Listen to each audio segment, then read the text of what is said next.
merupakan kebutuhan dasar manusia karena menentukan kesehatan dan kecerdasan.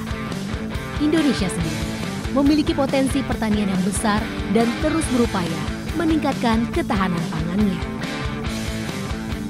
Mendorong produktivitas tanaman pangan nasional, salah satu upayanya adalah menjaga ketersediaan dan aksesibilitas bagi para petani. Lantas, apakah pupuk bersubsidi sudah tepat sasaran? Pupuk subsidi diberikan pada semua petani, termasuk petani lembaga masyarakat desa kita. Petani yang berhak mendapat pupuk subsidi harus memiliki luas lahan maksimal 2 hektar, bergabung dalam kelompok tani, dan menyusun ERDKK, elektronik definitif kebutuhan kelompok. Tahun 2025, alokasi subsidi pupuk yang diberikan pemerintah sebanyak 9,5 juta ton. Mulai 1 Januari 2025 pun, petani sudah bisa membeli pupuk dengan harga head yang ditetapkan pemerintah.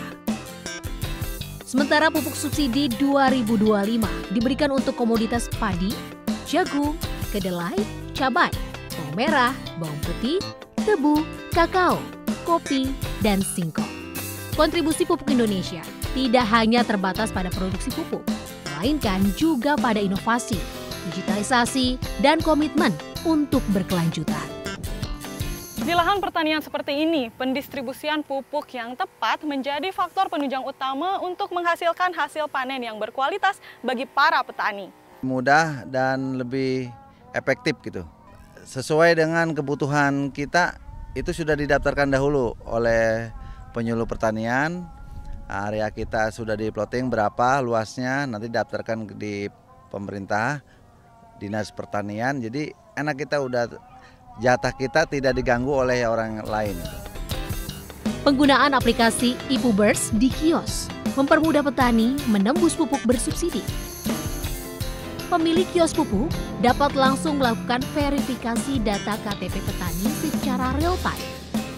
Dengan inovasi ini, petani tak lagi kesulitan, serta pemilik kios pun dimudahkan. Sementara manfaat lain bagi pemerintah dapat meminimalisir risiko penyimpangan atau pupuk diterima orang yang tidak berhak. Data penerima dapat diverifikasi dengan lebih akurat dengan meningkatkan transparansi penyaluran pupuk bersubsidi.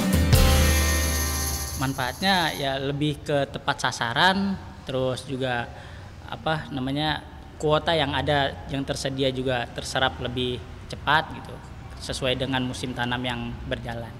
Kita tidak perlu mencari-cari si petani ada di kelompok mana, kita dengan menginput nama petani saja sudah muncul di aplikasi itu.